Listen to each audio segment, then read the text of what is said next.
우리 요즘에 며칠 전에도 우리 환자분도 우리 면역을 열심히 이렇게 하다가 보면은 항암을 한단 말이에요. 항암을 해요. 항암을 하는데 항암하는 뭐가 떨어지죠? 백혈구가 떨어지죠. 호중구가 떨어져. 호중구가 떨어지거든요. 그럼 우리 환자분들이 뭐래요?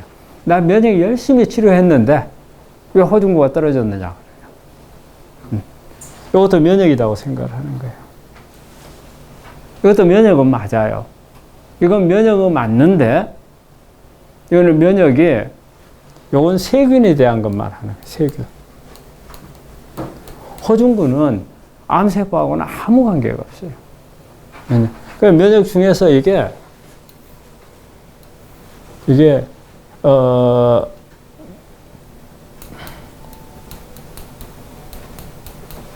호중구하고 림프구 크게 둘로 나뉘어요. 호중구하고 림프구. 우리가 면역이라 하는 것은 면역 세포를 말하는 거예요. 우리 몸 안에서 이런 생명체들이 있어요. 백혈구가 살아서 움직이는 생명체예요. 이 생명체가 얼마만큼 있느냐, 어떤 기능을 하느냐, 능력이 얼마나 되느냐, 이런 걸 가지고서 면역이 높다, 낮다를 평가를 하는 거지, 면역이라고 하는 걸 체력이라든지 기력, 이런 거하고는 완전히 달라요. 근데 약간은 비례할 수 있어요. 우리가 체력이 좋으면 면역이 올라가는데, 근데 체력하고 면역하고 완전히 비례하지는 않아요. 체력이 좋아가지고 면역이 정말 좋아진다 그러면은 운동선수들 있잖아요. 운동선수들은 암 걸릴 사람이 아무도 없어요. 그죠? 체력은 운동선수만큼 좋은 사람은 없을 거 아니에요. 근데 운동선수들이 실제 암은 일반인들보다 더 잘 걸려요. 더 많아요. 왜 그래요? 운동선수들이 몸에 저산소가 많아. 항상 산소가 부족해. 너무 무리하게 막 뛰니까 극한 상황까지 몰고 가야 하잖아요. 그렇게 해야 되니까 항상 헐떡거리고 막 땀나고 통증 오고 그렇잖아요. 그러니까 실제적으로 운동선수들이 암이 오히려 일반인보다 더 많을 수도 있어요. 그러니까 그건 체력하고 면역하고는 다르다는 거예요. 그리고 면역은 그 하나의 힘이 아니고 그 안에 있는 면역 세포들의 기능이라는 거예요. 이 세포들의 기능. 그래서 이 세포 중과 호중구가 몇 가지 더 있어요. 하지만 우리 림프구하고 호중구로 일단은 이 둘로 크게 나눌 수가 있어요. 그런데 이거는 세균에 대한 거예요. 세균. 박테리아밖에 못 죽여요. 호중구. 근데 림프구가 암이나 암세포나 아니면 바이러스. 네. 그러면은 우리는 지금 뭐예요? 암세포를 하는 거잖아요. 그러니까 근데 우리가 바이러스하고 암하고는 비슷해요. 그래서 예전에는 우리 대상포진 있죠. 대상포진. 걸려본 분 있어요? 대상포진? 그쵸. 대상포진, 예전에는 대상포진에 걸리면 암검사 했었어요. 예전에. 특히 서양에서는, 많이 그랬어요. 요즘에는 이제, 이렇게 대상포진하고 암하고는 뭐 크게 관계는 없다. 이렇게 나왔는데, 전에는, 대상포진에 걸리면 일단 암검사를 할 정도로 관련이 많았어요. 그러니까는 지금 뭐냐면, 이 림프구가 약해지면은 바이러스 감염도 잘 되고 암도 온다 그 말이에요. 그러니까 림프구가 바이러스 감염이 잘 된다? 대상포진이 걸렸다? 그러면은 림프구가 약해졌다? 그러면 암도 있는 거 아닌가? 이런 식의 개념을 생각을 했던 거예요. 그래서 그러니까 우리가 호중구는 세균밖에 안 돼요. 근데 왜 대학에서는 항암 할 때마다 호중구 이거는 보지도 안 하고 이것만 막 보잖아요. 그럼 왜 그래요? 네? 오케이. 감염 때문에 그래요. 세균 감염. 항암을 하는데 호중구가 떨어지면은 세균 감염에 걸려서 제일 잘 오는 게 뭐예요? 폐렴. 폐렴 걸리면은 그 다음에 뭐예요? 폐혈증에 빠져가지고 항암하다가 사람이 먼저 죽게 생겨버리는 거예요. 그럴까 봐서 호중구가 겁이 나는 거예요. 호중구가 떨어지면. 그래서 지금 일단은 항암을 하고 있는 동안에 이거는 대학에서 뒷전이에요. 이거는 면역세포가 암세포를 잡고 하는 것은 뒷전이에요. 관심이 없어. 일단은 항암하는 동안 안전하게 스케줄 된 항암을 끝내야 되는 거라. 그렇기 때문에 호중구만 계속 보는 거예요. 호중구만. 근데 우리 환자들은 이걸 보고 뭐냐, 면역 그러면 호중구 이렇게 되는 거예요. 개념이 다르다는 거예요. 개념이 달라. 그러니까 우리가 말하는 면역은 이걸 말한다는 거예요.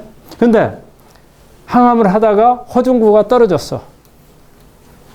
호중구가 떨어졌어. 그러면은 왜 면역이 떨어졌느냐 이렇게 따져요. 근데 관계가 없어요. 관계가 없어. 근데 호중구가 우리가 골수에 있어요. 뼈가 골수. 뼈가 이렇게 생겨서 골수에서 요 골수, 이게 골수거든요. 안에 이게 골수. 골수에서 면역 세포들을 만들어요. 호중구도 만들고 림프구도 만들고 다 만들어요. 근데 우리 항암을 하면은 림프구는 수명이 길어요. 호중구는 6일밖에 못 살아. 수명이. 6일. 딱 만들어져 가지고 뼈에서 만들어져 갖고 딱 나오잖아요. 그러면 6일 살고 죽어. 이거는 한 3개월에서 1년 이상도 살아요. 림프구는 안 죽어. 근데 항암이라는 게, 항암제가 무슨 역할이에요? 항암제는 빨리 크는 세포를 죽여요. 그죠? 우리가 암세포가 빨리 크잖아. 그러니까 죽이는 거예요. 그 다음에 우리가 빨리 하는 세포들이 입안에 점막들이 빨리 크고 손상되고 없어지고, 그러니까 계속 우리 입천장 뒤잖아요. 입천장 뒤잖아요. 이런 데 되면 어때요? 한참 오래 가죠. 흉터도 남고. 입천장에 흉터 남는 거 봤어요? 안 남죠? 화상을 입으면 어때요? 화상 입어 허옇게 껍질 하나 벗겨지죠? 그래도 한 2, 3일만 지나면은 언제 아팠느냐는 듯이 깨끗해지잖아요. 그거는 뭐냐면 그만큼 세포가 빨리빨리 자란다는 뜻이에요. 이런 데는 빨리 안 자라. 그러니까 한번 다쳐버리면 피부가 안 자라니까 화상을 입어가지고 나중에 심하면은 흉터까지 생기는 거예요. 그러니까 그만큼 빨라. 그런 세포들을 항암제는 때리는 거예요. 그러니까 구강. 그 다음에 우리가 항암제 쓰면은 속쓰리죠. 속쓰리. 그 점막세포들은 다 손상이 와요. 그 다음에 또 잘 오는 게 골수세포를 때려요. 항암제가. 골수세포를 때린단 말이에요. 근데 골수세포 중에서 호중구를 만드는 세포를 주로 때리는 거예요. 호중구가 수명이 짧아. 6일밖에 안 되니까 빨리빨리 만든단 말이에요. 그러니까 이걸 때리는 거예요. 그 호중구는 뚝 떨어져요. 호중구는 뚝 떨어져. 그러니까 우리 환자들 또 이걸 물어봐요. 자, 항암제가 골수를 때려서 면역세포 백혈구를 떨어지니까 항암하고 있는 동안에 림프구도 같이 떨어지는데 림프구 면역을 치료한다 해가지고 무슨 효과가 있느냐. 항암제가 다 때리는데. 근데 그렇지 않다는 게 바로 그거예요. 이건 수명이 길어요. 항암제 잘 안 죽어. 잘 안 죽어요. 안 죽으니까 골수에서 이 림프구에 해당되는 부분들은 우리가 항암제에 크게 많이 영향을 안 받아. 그러니까 우리가 항암을 할 때도 면역 치료를 적극적으로 하라는 건 그거예요. 만약에 면역이 호중구다. 그러면은 항암하고 있는 동안에 올려줘봤자 소용이 없단 말이야. 다 죽여버리니까. 다 죽여버리니까. 그런데 이거는 림프구는 그렇지 않다는 거예요. 그리고 이 호중구는 우리가 이렇게 이런 치료를 하면서 호중구가 떨어지면 결과적으로 면역 치료가 안 되는데 이제 이해는 가잖아요. 이해는 가는데 이 호중구가 빨리 6일 정도밖에 안 되니까 빨리 손상되는 이런 부분도 있고, 또 뭐냐면 이 우리 골수도 그리 되면 빨리 생산을 하려고 엄청 노력을 많이 해요. 생산력을 늘리려고 막 엄청 노력을 많이 하거든요. 근데 그 생산력이 죽이는 속도에 못 따라가는 거예요. 그래서 우리가 그걸 이제 또 체크를 해. 그게 이제 모노사이트라는 게 있어요. 모노사이트라는 게 요게 골수에서 막 만들어져 갖고 나오면 모노사이트로 나와요. 이게 높아지면 비율을 보는 거예요. 그러면은 이 숫자가 많이 나온다. 많이 나오면은, 아, 지금 골수가 많이 억제가 되고 있구나. 그래서 이제 항암을 많이 하게 되면, 오랫동안 하게 되면 여기 올라가요. 여기 올라가. 그래서 이제 어느 정도 이게 이제 우리 항암을 했는데 어떨 때는 백혈구 호중구가 뚝 떨어질 때가 있고 어떨 때는 또 안 떨어질 때 있단 말이에요. 그걸 예측을 하는 게 이걸 보면 되는 거예요. 그래서 이제 검사를 하면 이런 부분들도 알 수가 있어요. 그래서 면역이라고 하는 것은 여기 이 시간에 지금 중요한 거는 호중구는 아니다. 림프구가 우리가 말하는 암에 대한 면역이다 하는 거예요. 그 림프구 속에 있는 게 뭐냐면은 T 림프구가 있고요. B 림프구가 있고 여러분이 잘 아는 NK 세포가 있어요. NK 세포가. 그러면 암하고 관련된 것은 요거예요. T하고 NK예요. 이거는 뭐냐면 요건 항체 만드는 거예요. 항체. 면역은 자 이렇게 면역 세포,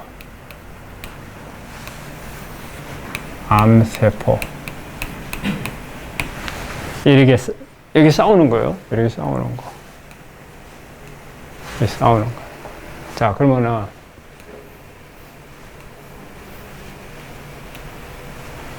여기 어디에? 네? 우리나라죠. 이거 뭐예요? 휴전선. 그죠? 우리나라를 지키는 거하고 내 몸을 지키는 거하고는 같아요. 똑같아요. 진짜 원리가 똑같아요. 원리가.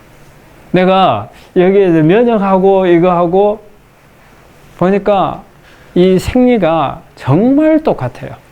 심지어는 우리가 이 정보원들이 있잖아요. 경찰, 정보과 형사들이 있고, 나라 정부에서 보면은 뭐 안기부가 있고, 국정원 있잖아요. 지금 국정원이 있고, 안기부 있고, 막 그렇잖아요. 그런 개념. 그 다음에, 우리가 군인이 있고 경찰이 있잖아요. 이런 개념하고 이 면역세포가 하는 거하고 정말 비슷해요. 정말 비슷해요. 그래서 내가 우리 환자 때 면역을 설명할 때 항상 이걸 가지고 군인들 비유를 해서 설명을 해요. 우리가 면역세포가 아까 말했어요. 뭐 있다 했죠? T 림프구가 있다고 그랬죠. 림프구가 있고, 그 다음에 NK세포. 그게 있는 게 이거예요. T 림프구하고 NK세포. 그러면은, 자, 우리가 전쟁을 이제 한다고 그래요. 휴전선에.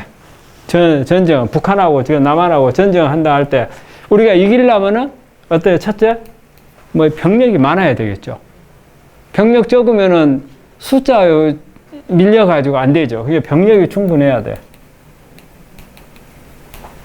그 다음에 뭐예요?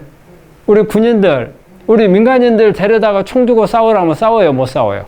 못 싸우죠. 훈련이 잘 돼 있어야죠. 훈련.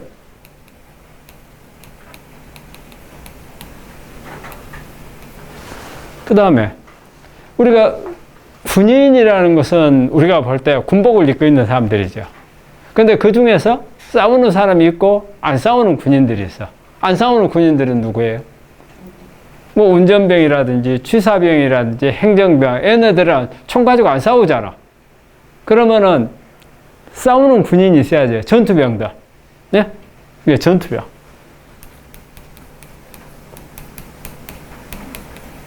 있어야 되겠고. 그 다음에 적이 여기 있는데 적이 여기서 이걸 잘 찾아야 공격을 할 거 아니에요. 못 찾으면 여기 적이 있는 건 아는데 어디에 있는지 모르면 어디에다가 공격을 할 거예요. 잘 찾아야 되잖아요. 찾는 거. 그 다음에 뭐예요?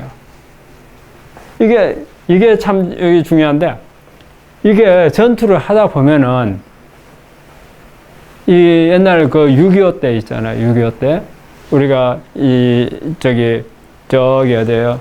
예, 압록강까지 이렇게 올라갔잖아요. 갔다가 중공군들이 내려오니까 도망치면서 수많은 병사들이 항복하고 그랬잖아요.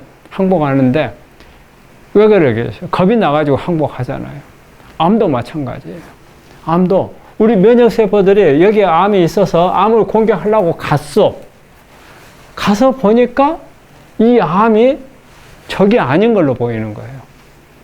암으로 안 보이는 거예요. 친구로 보이는 거예요. 어? 친구로 보여. 그러면은 요거 공격을 안 하고 오히려 여기다가 면역세포들 가서 이거 죽이면 안 돼 이렇게 감싸버려요. 그래가지고 다른 면역세포가 공격을 못하게 막아버려요. 이 현상이 우리가 재발 전이된 사람들한테 이 현상이 오는 거예요. 이게 면역 저하예요. 이게 면역 환경이죠, 환경. 그래서 이걸 마이크로 인바이러먼트, 요즘에 엄청 이게 중요하게 떠오르고 있어요. 이게. 왜? 면역이 정말 힘이 세. 힘도 세고, 막 100만 대군이야. 100만 대군인데도 공격을 못 해. 그래, 암세포 조직을 떼갖고 보면은, 여기 와서 면역세포들이 꽉 차 있어요. 꽉 차 있어. 근데, 암세포는 살아있어. 이 현상이 오는 게 바로 면역 환경이에요. 그래서 면역이라고 하면 요 5가지가 중요해요. 5가지예요. 이렇게. 요 부분이, 그러니까 우리가 면역을 무조건 높이면 된다. 이렇게만 생각하잖아요. 아니란 말이에요. 면역은. 방금 봐요. 이 환경이 딱 되잖아요. 이 환경이 딱 되는 순간은 이제 암세포는 공격 안 받아요. 이게 재발 전이 됐을 때 오는 현상이에요. 재발 전이가 됐을 때. 이거는 뭐냐면 이 암세포가 꾀를 부리는 거예요. 꾀를. 그냥 똑같아. 왜 면역세포가 이렇게 되느냐? 암세포 공격 안 하느냐? 왜 하는지 아세요? 이게 이제 또 엄마가 애를 갖는 거하고 똑같아요.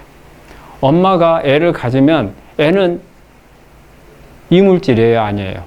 우리 몸에서 볼 때. 내 애니까 이물질이 아닌 것 같잖아요. 이물질이에요.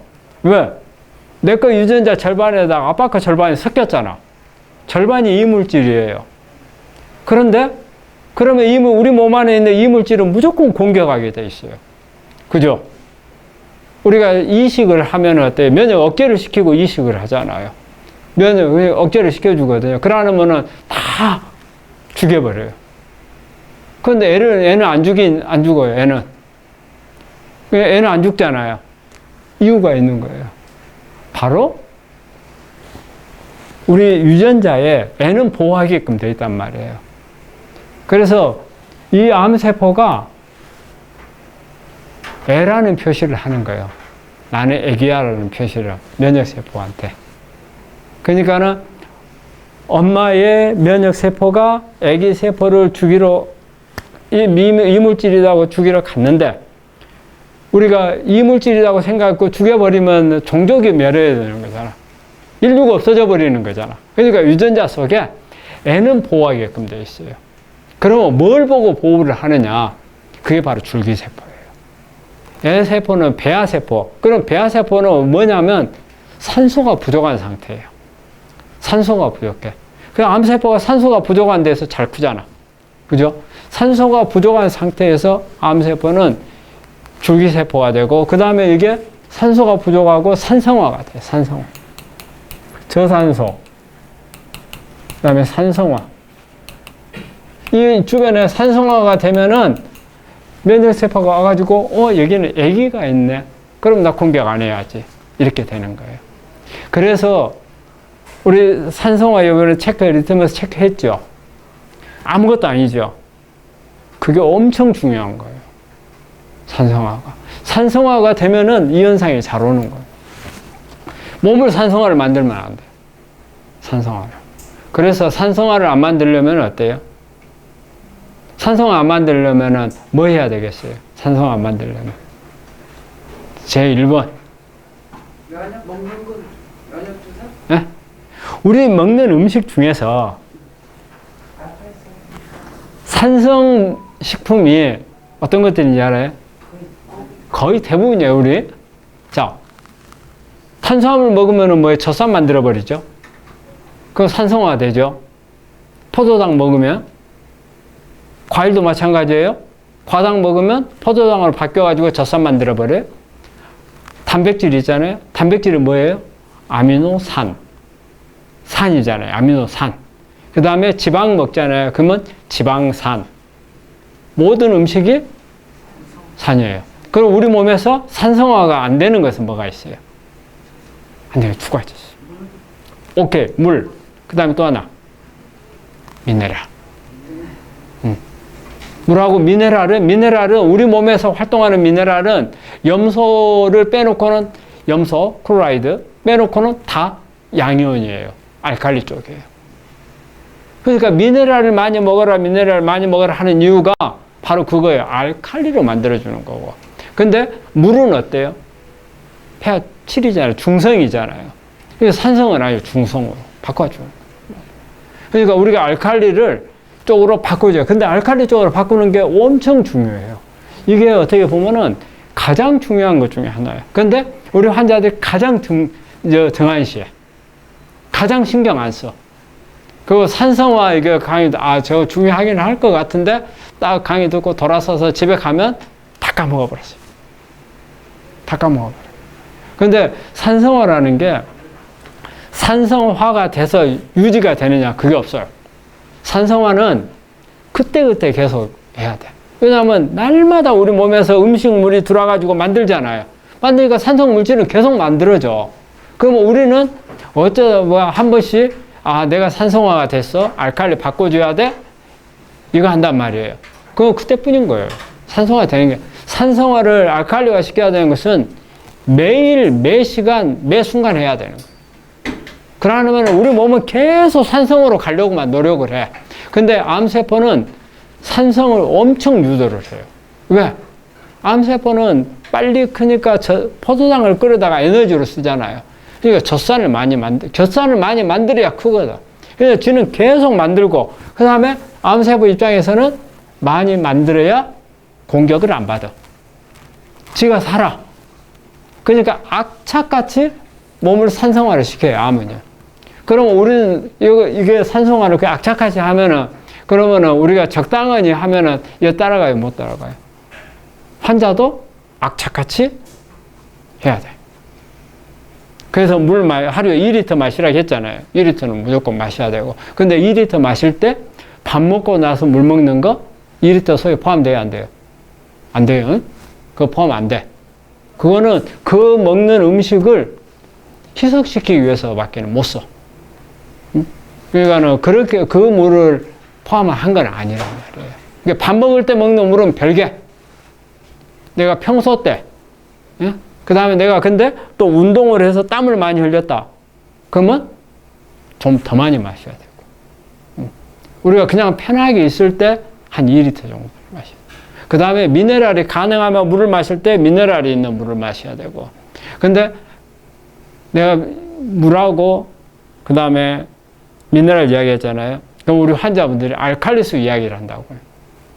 알칼리수 먹으면 어떠느냐? 나는 알칼리수는 반대예요. 왜냐하면 이 산성화라는 게 세포예요. 세포. 혈액에. 근데 우리 알칼리수는 혈액만 알칼리로 바꿔요. 그래서 오히려 뭐냐면 알칼리수 많이 먹으면 결석이 생겨. 치석도 생기고, 그 다음에 소변에 결석도 생기고, 여러 가지 우리 몸 안에 돌이 만들어지는 현상이 와요. 그래서 알칼리수는 나는 못 먹게 해요. 알칼리수는 단지 산성이냐 알칼리냐 이것만 있지 매체가 없어요. 예를 들어서 미네랄은 알칼리를 띠는 양이온을 가지고 있단 말이에요. 그러니까 물질이 있어. 그래서 세포 안에 들어가서 알칼리로 바꿔주는데 알칼리수는 그냥 물의 폐화만 바꿔지는 거지 아니란 말이에요. 그래서 세포에 가서는 영향을 하나도 줄 수가 없어. 그래서 알칼리수는 아니다. 네? 네? 수소수는 아직까지 정확하게 증명이 되지 않아요. 나는 수소수에 대해서는 별로 그렇게 신빙성에 대해서는 생각을 안 해요. 왜냐? 우리 수소수가 말이 그래. 수소 파는 분들이 우리 몸을 온갖 데 뚫고 다니면서 항산화 시켜준다고. 만약에 수소가 우리 몸을 온갖 데 뚫고 다니면 사람 죽어요.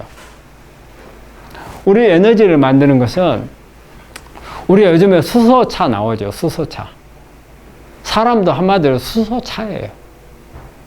사람이 수소차예요. 왜 수소차냐? 미토콘드리아에서 에너지를 만드는데 어떻게 하는지 아세요? 이게 미토콘드리아예요. 외막이 있고 내막이 있어. 그러면 이 안에서 막 여기서 우리 음식 먹잖아요. 그러면 이걸 갖다가 여기서 수소를 만들어 가지고 요리 내보내. 요 외막하고 내막 사이에다 풍선처럼 풍선에다가 여기다가 저 풍선 주둥이가 있잖아요. 그럼 여기다가 막 수소를 막 집어넣어. 수소를 막 집어넣으면 막 팽창할 거 아니에요. 팽창해. 그래서 여기는 막아놓고 여기다 구멍을 하나 딱 내놔. 여기는 이제 꽉 차게끔 막 빵빵하게 만들어라. 그랬다 여기다가 살짝 바람을 하나 넣어줘요. 바람 빼게 거. 그 여기다가 풍차 같은 거 하나 여기 딱 있어가지고 요게 나오면서 요걸 때려가지고 여기서 만들어진 게 ATP. 수소 갖고 만드는 거예요. 에너지를. 그런데 이거는 수소가 막 뚫고 다녀버리면 수소가 이게 빵빵하니 늘어나야 하잖아요. 못 빠져나가게 막이 있어야 하잖아요. 근데 수소가 마음대로 돌아다녀 버리면 어떡해요? 그러면 에너지 못 만드는 거예요. 그래서 수소수는 나는 신빙성이 없다고 봐요. 이게 풍선처럼 해가지고 여기다가 터지면은 우리 수력 발전 하잖아요. 수력 발전 하는 원리하고 똑같은 거예요. 물이 떨어지면서 에너지를 만드는 거나 전기를 만드는 거나 이게 수소가 빵빵한데 여기 구멍 뚫어지면 막 이렇게 쏟아져 나오면서 여기서 ATP라는 에너지를 만들어요. 그 우리가 수소차 하나 똑같아요. 우리 사람도. 자, 산성화 이야기하다 그랬죠. 그래서 산성화가 엄청 중요하다는 거예요. 첫째, 우리 면역을 올리려면 산성화 막는 게 바로 이 면역 환경을 바꾸는 거. 이걸 측정하는 게 있어요. 요걸 측정하는 게 CD4하고 우리 환자분들 CD8 이 검사를 하면 이걸 알 수가 있어요. 내가 아마 설명해 준 분들 기억나는 분들 있어요? 내가 이거 설명해 줬는데 다 이쪽 귀로 듣고 요리 빠지고 너무 오래돼서 잊어버렸어요. 이게 다 검사였어요. 우리 혈액 검사 다 가지고 있어요. 데이터. 이 넘어간 사람은 면역 환경이 안 좋아. 면역 환경이. 요게 높아지면 안 좋아요. 이게 항체 만드는 쪽 면역. 그래서 산성화가 중요하다.